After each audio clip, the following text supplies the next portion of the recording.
Hi, we're back with Thomas Bunn. Hi, Tom. Hello, Christopher. How are you? I'm very well, thanks. How are you? No complaints so far. Well, let's see how this goes. Okay. Tom, we picked up on something you'd said a couple of days ago, where not one person can make one person happy. In other words, you have to look outside the relationship. What did you mean by that? Well, I think people fool themselves that it's like marriage, the institution of marriage. There are many successful marriages.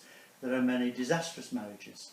And it's often because, although they may be compatible in many areas, one person cannot fulfill every, if you like, wish, desire, interest of the other person. And if it's a very enclosed, almost suffocating relationship, it's probably going to lead to some disaster for one of the parties, because often relationships are not equal. They are, somebody within them is either more insecure or there's more dominance of one person, and often people will look outside the, if you like, the stable relationship to find other attributes in another person that may fulfill them more. And I'm not just talking about sexual desires, but of course that often is the case. Okay. So your partner, Dennis, you were with him 35 years? Yes, I was. When you first met him, Yes. was it instant love? Did you think, wow? Well, I don't know if I knew what love was, but I certainly felt something. He fascinated me. I watched him. You know, the night I met him, he was. It was the first time that I'd actually been into a. We're talking 1968, 69 here. Yeah. 69, and the first time I'd ever been into a little club on my own, which was a gay club, in the very early days, and certainly nothing like it is now. And I saw him dancing very badly on the floor, and I was quite shy then, and he approached me, and yeah, I could tell there was something that I wanted to know more about this man. But remember, I was only 18, 19 myself, so still at a stage of early discovery. But the wow factor was. Yeah. Do you now, when you look back, do you think you grew to love Dennis rather than? Yes, I think I did grow to love him because I recognised his decency, and I recognised very early on his love and devotion to me. Yes. So after meeting Dennis then, how long was it before you took your first sort of lover? Well, probably 5 or 6 years. So we're up to about 1974. Yes, yes, maybe 75. How did you find that? Was it a big shock when you did that, or did it deal with that? Did you recall? A big shock for me or for him? Well, you. Was it clandestine meetings to start with, or did you say to Dennis after 5 years, no, I've met another guy, no. here he is? Just talk me through what okay, happened. it evolved. Dennis used to, I was working very different hours to Dennis. Dennis would often go out to work early morning and not come back to the early hours of the following morning, and yet he would have a break, a car would bring him back. He was general manager of the Mayfair suite in Birmingham, and he would come back to the house, the very first house we bought, and he was tired, he was knackered, you know, and perhaps I was on night duty or something like that, and so often our ships would pass in the night, but at the same time we were still together, and often when I wanted to go out he didn't want to go out, and so it was natural that he certainly wasn't controlling with me. Did you argue about that? No. Could Dennis sense there was some unrest? No, it was. Yes, I think he could. He could. He was 8 years older than me, so he obviously was quite astute. Yes. He'd had more experiences than I had in probably that so-called gay world as it was then. So who was the homemaker then from 79? You created the home, the soft furnishings, the cooking. Yeah. It was all you. It was. And so Dennis was more the hetero as such. He was more the big lion and you were the lioness. To start with, yes, I've looked towards him for that, I suppose, because he looked masculine. But in very many ways, I could be more masculine in dealing with things. Do you recall then, after 2 or 3 years, thinking, I'm a bit bored. I'm a bit bored. The house is sort of done now, and it's all very nicey. And did you think, or did you notice men looking at you? I was never bored Hmm. because I'd got too many interests evolving. What with my psychiatric career, Yeah. and also my interest in show business and Yeah. becoming an entertainer as well. Yeah. So I was never bored. Mm-hmm. Other men, well, I think it was mutual. You know, if I did go out, and I didn't go out in a predatory way. I didn't go out to meet men. These situations evolve. Someone talks to you, or you find them interesting, and vice versa. And I would, you know, I didn't necessarily go off and have sex with them, but I would bring them Now, back. I'm interested in the first time you ventured out on your own without Dennis. Oh, right. Well, was that you'd go out with No, I'd the go lads or such? No, or... I'd go out with a friend maybe. I knew there was a girl, well, actually, transsexual called, well, I won't mention the name because she's still very alive and successful, and I still see her. And we used to go out and have a bit of fun, and we'd meet people, and it was fun. But shortly after that, I do remember inviting someone back to the house, and Dennis was there, in bed. But you'd never done that before. No. So you're out one night, you meet a guy, and you're saying, Yeah. "Come back." Yeah.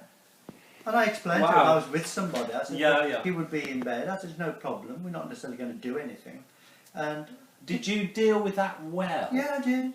In having such two relationships where you were... Well, I didn't know they were going to become significant relationships as well. You don't know, do you? But is this the guy where it did happen, where it did become...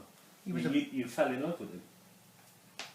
I don't know about that word falling in love, but I was certainly interested and intrigued. I still probably am not too clear what love is, other than it gives you pain. I know that, and it also.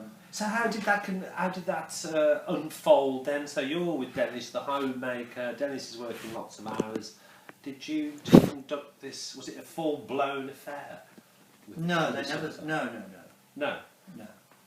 But some of them became like that. But I didn't go out to. You say some of them. So there's been a few. There's been a few. So the first guy then was he the, what was his name? Do you remember? The first significant person I think was a person called Jeff. And what number was Jeff? He probably was the first one. So you were sort of smitten with Jeff. Yeah, and I knew I was also in a strange sort of way helping him come to terms with his own stuff. But your sex life with Dennis was good? Yeah, it was not bad. It was not getting so frequent. And was that on your part or Dennis? Even without the hours? I think it evolved because, you know, maybe I was less interested in him physically. I think it was always down to me. He was always willing to submit to my sort of needs, I suppose. So when did the change occur? The homemaker becomes, you now become the lion, he's the lioness. When is this years later? Or? I don't think you stick into these distinct roles at all. You know, I think. But you said you were the homemaker to start with. And he said that even towards the end of his life. He said, "There's one thing that that I'll always be grateful for, and that's the fact that you always created a home, and without you, I could not have done it. It was something that he left to me. He was happy to be guided by me. I made the major decisions on what we're going. I always included him, but I was quite a driving force, really. Yeah. And I was always in the background supporting him in other ways, and I never not did that. Would you have done things differently now if you could? Would you have done things differently, or do you just think? What do you feel about what happened in your life with Dennis? I don't have many regrets, but there are a few things I would have done a little bit more sensitively, especially in the latter years rather than the early years. Because I think in your early years you can excuse it. I think in the latter years you should have learned some lessons. And as we get older, I think we unleash more skeletons and devils and things that I was still learning about Dennis, even towards the end of his life. I was still discovering new things about him. Yeah. And you're discovering new things about yourself, and it's a never-ending process, really. So when have you said this yourself? There's no frame of reference for homosexual No, I've said that. couples. Yeah, I think the research indicates that as well. Yeah. Is that you cannot align your life to, say, a so-called stereotypical heterosexual couple, because there isn't a frame of reference as to how things should be. There's a social prescription historically, often which has been guided by the church or the moral brigade, and there'll be a right wing and a liberal view on that, but ultimately there is no frame of reference. So now, knowing what you know and looking back to that period and your life with Dennis, and trying to give me some kind of percentage, what sort of percentage would you say you and Dennis fitted into? Would you be like 5%, or was it 50% were behaving like you and Dennis? And just as a percentage, I know you can't, if you had to have a stab in the dark, that's a not difficult, literally. Yeah, stab in the I know dark. you've had Would you lean back?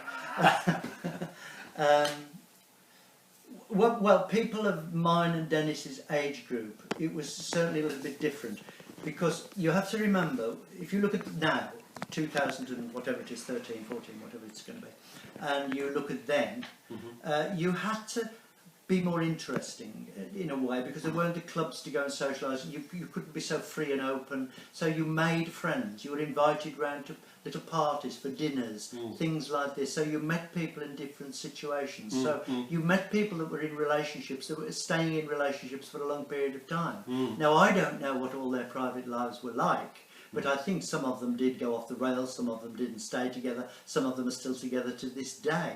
But they weren't all exclusively gay people. I met and became friendly with lots of different types of people. But so as a percentage, just to give me some kind of reference on, as a homosexual couple and your life in the... I think it was pretty unusual, in the sense that we were together and stayed together for so long. So it was what, 5-10%? Maybe 15-20%. 15-20%. Yeah, because a lot of people I know now are still together. Yeah. Those that haven't died, of course. From that era. And when promiscuity has always been a thing in the gay world. That's what was supposedly noted for. But, you know, I don't think we're any more promiscuous, or people are necessarily any more promiscuous in this so-called gay world than they are in the heterosexual world. They may go about it differently, but I don't think the behaviours are any different. So looking back now, Tom, do you think it's made you a stronger person? Yes. That you were able Yes, it has made me a stronger to conduct two relationships in one. It's made you a stronger person rather than any kind of dependency. It's made me a stronger person because I think that in my work I've been able to understand the difficulties of relationships, and that they are not always exclusive, and that people have a lot of guilt about them. A lot of mental illness or mental health problems come from the fact that people are not satisfied in relationships. They don't experience emotional depth, the warmth that they need from one partner necessarily. They can learn to put things right. There are many reasons why people go off and have affairs, and a lot of people that I've met, relatively normal people, can be pretty fucked up. Gotcha. So you mentioned Jeff there. Can you tell us how you helped Jeff? Well, I helped him to come to terms with the fact that he knew he was homosexual, didn't admit it, had a beautiful wife and two lovely children. And I saw them in their cots, you know, when his wife was out. And he saw me living a lifestyle with a partner and we were together, and he liked what he saw, because Dennis was very friendly towards him. And Dennis liked him. And Dennis once said something to him that if you spoke to him today, he'll never forget. He says, you need to be honest with yourself and your wife. And those words struck very deeply with Jeff, to the point it changed his life, because they sat down, discussed it, and he left her. And he still has a very good relationship with her and with his children. So it was Dennis who said that Dennis, to Jeff? Yes, he did. Because Dennis was very straightforward. Didn't say a lot, but when he did say something, you remembered it. And so how did you help him then, Tom, Jeff? By, I think, showing him that there was more depth and more meaning to relationships with another man than just screwing around. And how long did that affair or relationship last? I still see him. You still see Jeff but today? I don't see him other than maybe once every 2 years or so. He spent last Christmas with me. And when was the last time you had sex with Jeff? Oh my God, it was the 70s. Oh, it's that long ago. You could never rekindle In fact, what you had. he's the age of the year I've just mentioned. He's still alive and well, and making lots of money in his retirement. Okay, so do you think most people are inadequate? When you look at today's society, Tom, Facebook, Twitter, the stress, the pressure the youngsters You have to ask have. yourself, why is it they're looking for that? Is it there's all sorts of theories about this modern media, and to some extent I'm a part of it, in the sense that I do sometimes use Facebook, but I try to be selective about it, and I try not to let it rule my life and overwhelm me. But I've got a fly hanging around me. You know what they hang around here, don't you? But chiffon. And I think. So what can was you the give us question again? can you give us a sort of more up to date where you've helped somebody, the youngsters of today who suffer from this inadequacy, as you've mentioned. Low self-esteem, you might call it. How do you help them, or is there any? Well, I think they've got a different set of values to grasp onto today, which are not as defining and not as substantial, because their life is more revolved around fashion, around material things, around. Yes, some of them want to get on, but they want to do things. But I think, how have I helped younger people? Yeah. I think recent by patients you've. Oh right, yeah. I think I've helped. I hope I've helped them to maybe look at things a bit differently, to try to look at their strengths rather than their weaknesses, to help them challenge some of their thinking, which may be negative about their own vision of themselves, and for them to hopefully to learn that they are as good, if not better, than their contemporaries, and that they have as much going for them as perhaps I did, and that look, don't give up. Yeah. Good.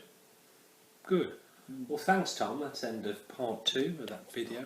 Tom's book. And Tom's book. okay, we're going to bring the book in, aren't we?